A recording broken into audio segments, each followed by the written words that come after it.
Good afternoon. I'm Dara Bunjon. I am the food enthusiast here at J Moore Living. I'm a food writer, food stylist, PR maven, and a very frustrated baker. For those of you tuning in live, please feel free to enter your questions in the comments section here on the J Moore Facebook page. I will be looking from time to time to see if any comments or questions are coming in.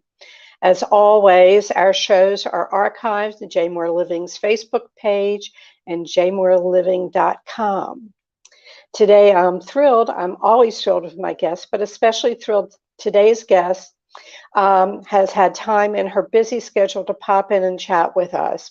She is an executive editor at TV's America's Test Kitchen, food stylist for Cook's Country, on-screen test cook for America's Test Kitchen, hosts the Walk-In podcast, creates media content for America's Test Kitchen TV and social media.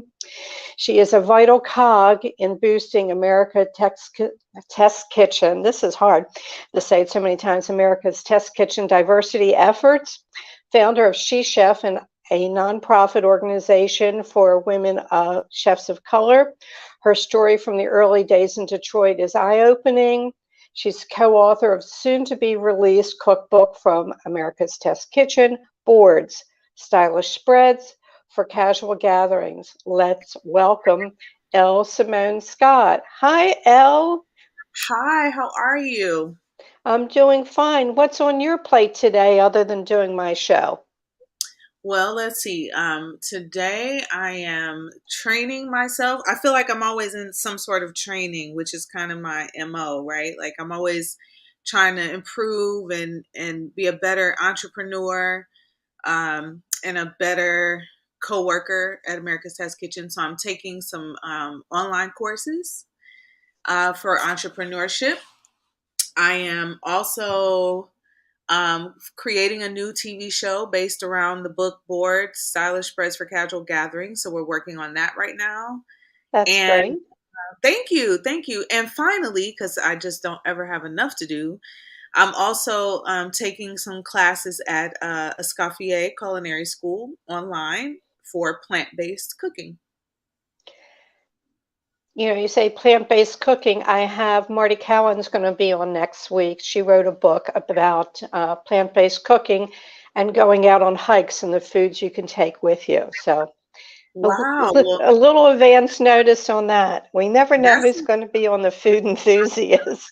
I Um, know. That sounds amazing. I feel like every time I leave my house, I'm going on a hike. So it would be nice to know what foods I can take with me to to fulfill my plant based. I eat plant based pretty much oh, five really? days Okay. a week at least. Well, just in advance, this is Table Trail Oh, by very Marty nice. Cowan. What a beautiful. Reflection. She'll be on next week. Um, let's give a little backstory. And backstories always have fascinated me.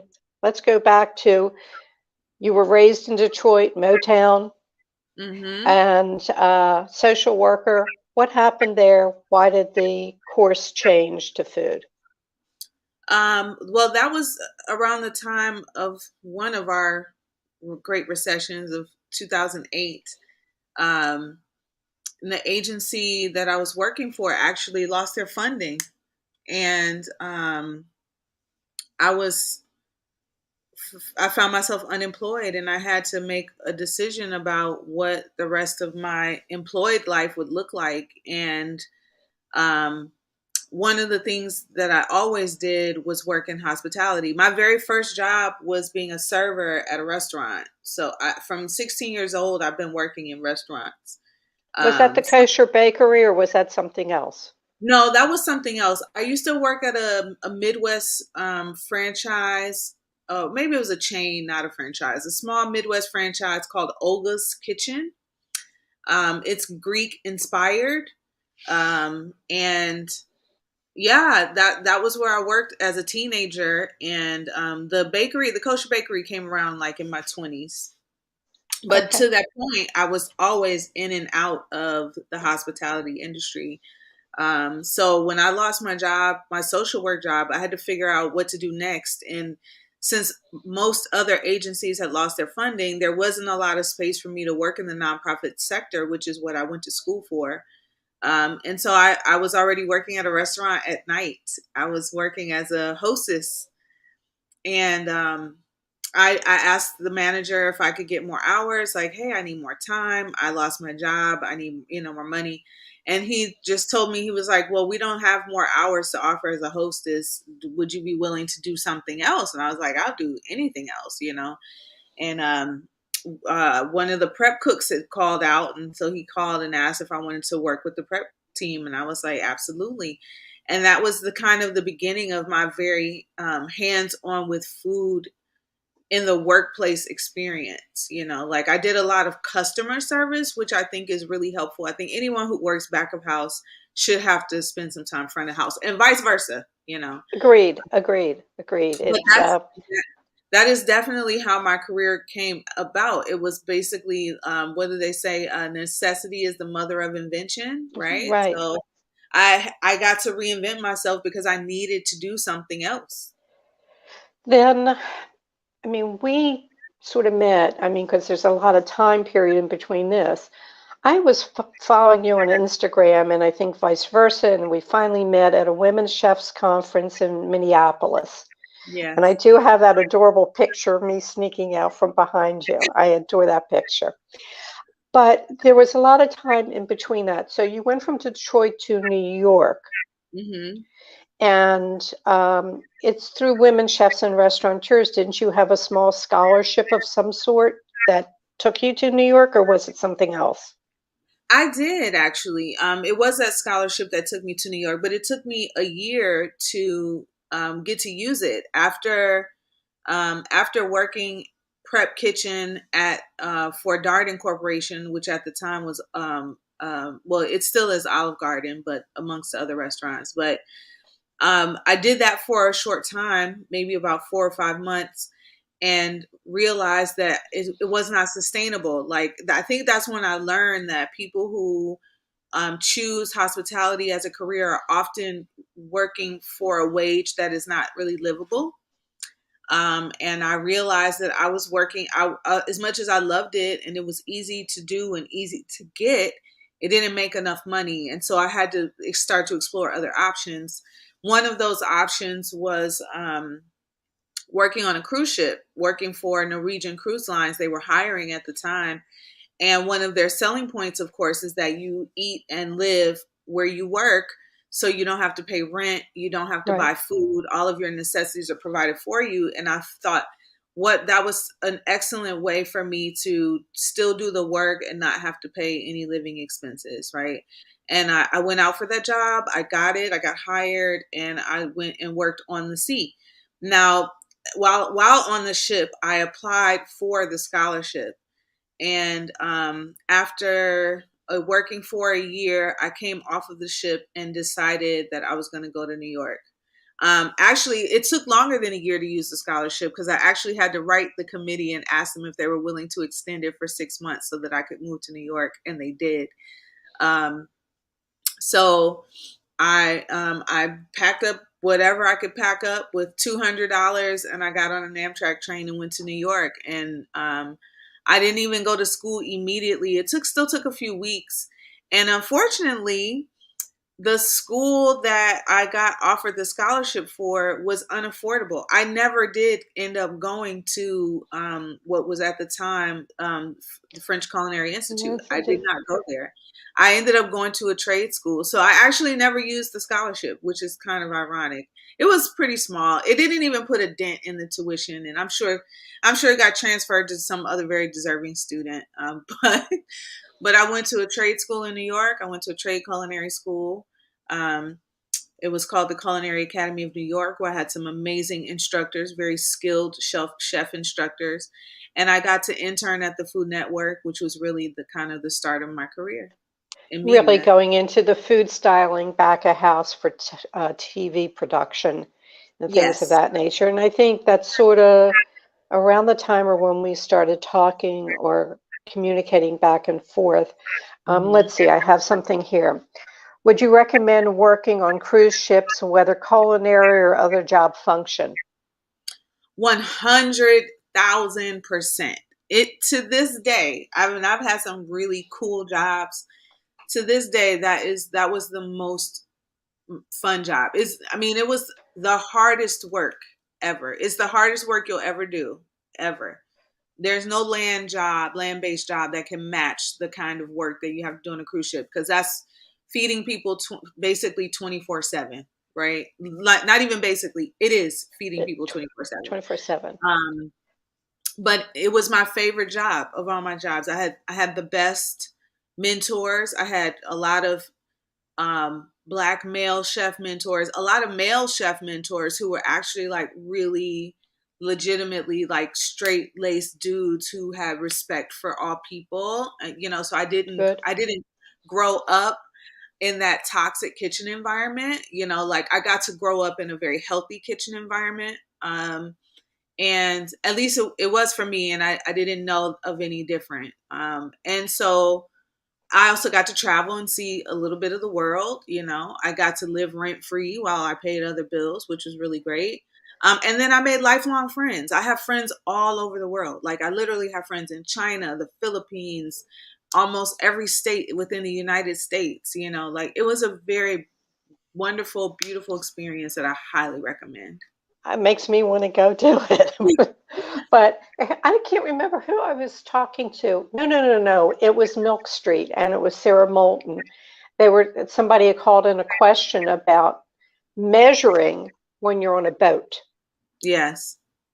that it's different because of you're not solid on solid ground. Yes. And I think isn't baking more your forte than savory? No, I'm No? definitely a savory chef. Yeah, no, not. I Okay. run from baking as fast as I can. Okay. Um, so food styling becomes freelance for you, and that seems to be where you start to grow. Food Mm-hmm. Network, you got you freelance and you hooked up with probably one of the most prestigious companies in New York that got you in the door to many different locations, behind the scenes, getting food prep ready for TV. And Mm-hmm. that is a science unto itself. It isn't just having it here, you have to think of the steps and putting it out, but you're also very artistic and visual in what you're Yes. doing. Um, so next step, you're now living in Boston. Am I correct? Boston Yes. is home base. Mm-hmm. Um, and you get hooked up with America's Test Kitchen. You're actually the first Black woman to be there on air talent. Yes. Uh, and had been working behind the scenes. How did that transition come about? Well, I was living in New York at that point almost 10 years. And I was primarily producing cooking shows at that point. And when America's Test Kitchen came about, I really just answered a call. A friend tagged me in a casting call that was on Facebook that I kind of fit the criteria for, and I applied, and did some videos, casting videos. I didn't. It was anonymous, so I didn't know who it was for, and it turned out to be America's Test Kitchen, and they finally a final step was that they invited me to come to Boston to do a screen test and all those things, and it went very well. And they had a couple of other candidates they were considering, but fortunately they chose me in the end. And from there I moved from New York to Boston to work at America's Test Kitchen. So I left New York for the job, because I was freelancing in New York. I was doing quite well. I was producing shows. I was food styling. I was doing all the work that I loved. But, I was at the time, I was approaching my 40s, and I wanted a little bit more stability. Freelancing is fun, but you have to work so hard to get it. And when you're already part of an underrepresented populations, being one of few. In fact, I only know one other Black woman culinary producer, and that her name is Jay Brooks. To this day, I still don't. I don't think I know of another who is just a culinary producer. I don't know another. And I think sometimes I think that's a role that I might get back into one of these days. But I knew that I had to take the opportunity. I knew that I had to take it, and I knew I wanted some, health benefits and all those things, and that you don't get when you're freelancing. So it was just kind of a no-brainer. It was time for a new thing. Well, thank God for the health benefits, because Yeah. that brings us to, was it 2016 you were diagnosed with ovarian cancer? Yes. And there was a woman, I don't know if you ever met her, in Women Chefs, called Laurie Masterton. And she had had it. She rode a bike cross country, and her statement, her was, don't postpone joy. And we always use that. But for those tuning in, ovarian cancer symptoms are very hard to detect. Am I correct, if I'm memory Yes. serving me? Yes. And you went to the doctor a couple times before it went into some testing. Am I correct? I'm trying. Fill us in a little bit about that, if you're comfortable with it. Sure. While living in New York, at least the last 2 or 3 years, I was just experiencing some discomfort. I wouldn't go as far as to maybe call it pain, but definitely experiencing some discomfort, um, and a few other symptoms. I mean, I could rattle off, but they tend to be different per person. They can be similar to like irritable bowel syndrome. There are lots of symptoms that mirror other things. And that is really the reason that ovarian cancer is often misdiagnosed. Bloating, loss of appetite, fatigue, nausea sometimes, pelvic discomfort, lower back pain. These are all things that could be symptoms of ovarian cancer, especially if consistent. Frequent urination, things like that. And I had all of those symptoms, but none consistently. Like maybe I would experience it once or twice. So the last thing I ever thought was that it was ovarian cancer. And also, I mean, I didn't even know that ovarian cancer was a thing. Honestly, you hear a lot. My grandmother was a breast cancer survivor, and all my life I've been a champion of breast cancer survivorship, breast cancer walk this or that. So I didn't even know that there were other types of cancer that women could have. Um, and I went to a few doctors to deal with pain or unaddressed issues, and was often misdiagnosed twice. It wasn't until I came to Boston that I had a doctor who really thought to do some deeper investigation. Her name is Vivian Hernandez. She's from the Bronx originally, but she's from Harvard. And she did some deeper testing, and she was able to detect the tumor. Um, and I went directly into treatment and surgery and things of that nature, all the proper protocols. I'm currently living with cancer. I like to call myself a cancer thriver. It's how long I will live with it, I don't know. One way or another, you don't know when you'll expire, but you also don't know if your treatment will be effective, and it's not something you won't have to deal with anymore. I think I'm like Lori in that I just don't postpone life. I don't postpone joy. There are a lot of people living with chronic diseases. I'm currently dealing with it chronically. There are people who have diabetes or high blood pressure or uh, a host of other potential, chronic diseases, and they're living very full lives, being as healthy as possible, doing everything they can. And that's what I do. I do the best I can to take care of my body. Well, have you been plant-based for a long time? I'm curious because I knew you were a little bit more robust in size. Yes. I what's interesting is that for religious practices as a child, I grew up Seventh-day Adventist, and a lot of Seventh-day Adventists are vegetarians. So I kind of grew up mostly vegetarian as a child. Um, a lot of my weight and health, a lot of my weight issues were connected to health issues, and also occupational hazard. You know, Around food. yeah, for around food all the time. So in 2019, I got I got weight loss surgery, gastric sleeve surgery. And it's really ironic because people who watched me lose weight or saw it happen, which seemed drastic, really it took like 2 years, but when people only see you on television, like on a show that you only film one time a year, like y'all get 24 episodes. We do it in 4 weeks, right? So they only really are seeing one part of my life per year, every year.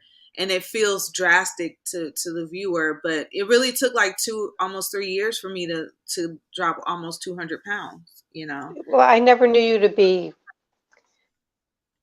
Well, that because way, but I'm you tall, so it never looked, like it never really looked as much as it was, right? Because I mean, I'm 5'9", right? So well, not too far. you're a tall drink of water, and the picture of me next to you, I'm a shrimp.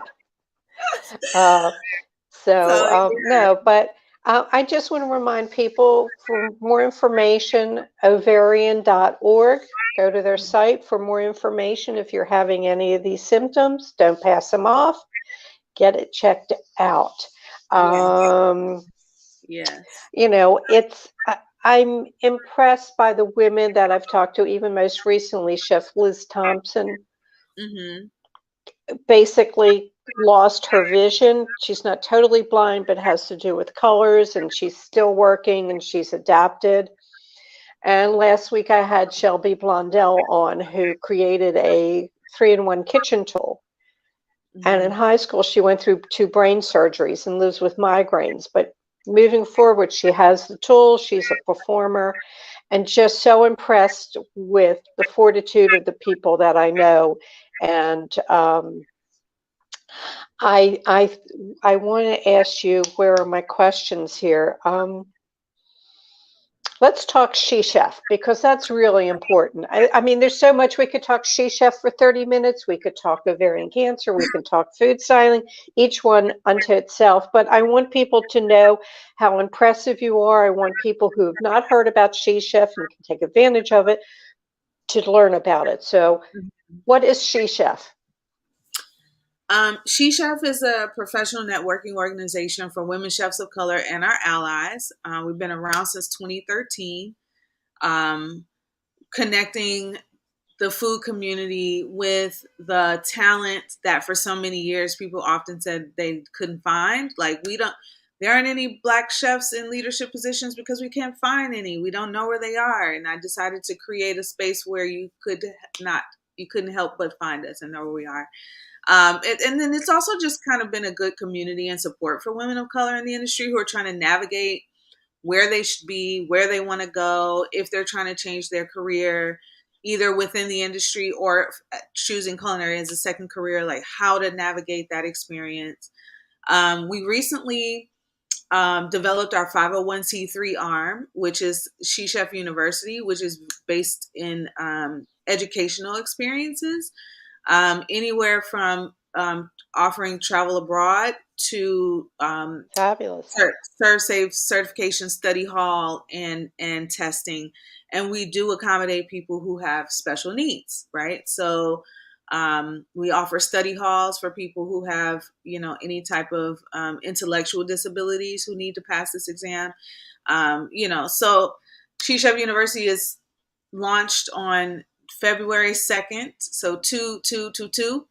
And we have a cohort of 16 people who within the next 30 days will start their learning track.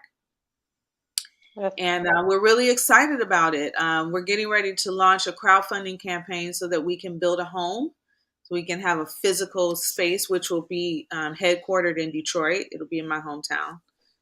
And to open a bed and breakfast where these women can come and Fabulous. exercise their culinary talents. People just, I mean, a lot of your connections are floating up in the notes, but just to let people know, it's www.shechef.info, Yes. not .com, .info. So shechef.info. Mm-hmm. And you can follow Chef Elle on Facebook at Chef Elle Simone. And also the information on her Instagram will be coming up. Let's see. You just, you're always doing things. You're always on the go. Last week you did open hearth cooking. You were sugaring and mushroom inoculations. How did that? Tell me a little bit more. That sounded like fun. It was so much fun. That opportunity actually came about as a result of SheChef's network. One of our members, who is a very well established chef, because it is also not just for people new to the industry, SheChef is for all. Um, this is an organization that she was connected with, and they were offering this experience, and she invited me. So while I may be mentoring her sometimes she's mentoring me. And I'm always looking to build chef community here in Boston. And it was just a beautiful opportunity to spend a Sunday on a farm with other food people who are also like-minded and like-missioned. So yeah, it was really great. It was amazing. I learned how to inoculate mushrooms into a log and sugaring maple syrup. I have a bottle of maple syrup that came from my own little bit of time sugaring maple syrup. It's a very gratifying experience. Well, it's liquid gold, as they would say, It or I is. would say, right? I came Right. home at 6 p.m. and had a waffle just so that I could have that maple syrup. Also, just current stuff for you. Yesterday, an article was published that you wrote called "Restaurants Are Making Community the Top Priority." Can you tell us a bit more about that concept? Yeah, I think that anytime you open a business, any business, restaurant or otherwise, um, you should have some idea about your actual literal geographic location, right? Like you should not just be randomly picking a place to open a business. I would hope that anyone who is doing business has better business acumen than to just randomly pick a spot, but you should have some idea about the community that you're in. You should have some idea about your community's needs, and you should be active in that said community, right? Like not just knowing about it, and maybe catering to it, but like being a part of the community. It's kind of better for business, right? Like, I mean, I could give away the details about how that's better for business, but it's better if the entrepreneurs who are doing that actually tell you their story behind it. I believe this is the James Beard blog that we're talking about. Yes, I think so. Yes. Yeah. Going to I think it's jamesbeard.org and just checking out their blogs about community-based restaurant model. It's really amazing, and it's really just people who are who live, work, and also entrepreneur in their communities. They hire people from the community. They know what's going on there, and they know how to help their community members survive, right? And it was very, just to show you, those businesses thrived during a pandemic, right? Right. When so many were struggling, community-based model organizations thrived during the pandemic. I have another question, so we're going to pop back. What is inoculating mushrooms? Not okay. So I'm gonna explain it as I understood it, and it could be a little off. Know that, but you can purchase the organisms that can grow mushrooms, right? And you can get them by the bucket full, right? It's a pretty huge bucket, and there's a tool for that's kind of like a syringe. It's long metal, maybe it's about a foot long, maybe a little longer, and you put that tool, that syringe of sorts, into this organism, and it collects it into the tube. You then would inject that organism into a log that we've drilled, that someone's drilled holes into, right? And you not you that's the inoculation part. You put the organism into the little holes in the log. You use wax to cover them up, and then in a year the shiitake mushrooms will grow on the log. So basically you're planting mushroom babies in a log so that Yay, you can, mushroom ba yeah, right, yay, mushroom Right, babies. I love it. right. Um, and let's see. Am I correct? Do you have a panel tonight that you're doing Audacity? Audacity. No, not tonight. You're Am I No, mixing? you get me nervous there. They'll make me feel like I'm missing something on my calendar. Wait. No, no. Audacity. I feel like I did that already. Okay, maybe you did. I was looking through your pages. You'll check it afterwards. Yeah, I'll check. So, okay. Um, for people that are interested, I think you're involved in May some type of photo styling seminar. Am I correct? Um, Yes. just just Um, check out her pages. yeah, in May, I think I'm going to be in, it might be New York or San Francisco. I have so many things going on, Dara. I can't, I have chemo brain, so I can only remember things within 48 hours. That's why I have to have an assistant and an iPhone. I have a paper calendar and I have the phone calendar. And somebody Yeah. says, "Do you have anything?" I said, "Well, my phone says no, but let me get home and check the paper calendar." Yeah, yeah. Yeah. That's right. Um, I know that you have a lot of things going on. So let me ask you the four typical questions that I ask at the end of the show, Okay. and just roll with it. All right. If you can go back in time and give your 18-year-old self a piece of advice, what would it be? If I could go back in time and ask my 18-year-old self, or give my 18-year-old self some advice, what would it be? It would be to spend more time getting family historical facts and stories from my elder family members. I would have asked more questions about our family. So Our you family. lost someone by the wayside as people passed, I take it. Some Yeah. history. Yeah. Yeah. Okay. All right. If you wake up tomorrow morning and you have a new talent, what would that new talent be?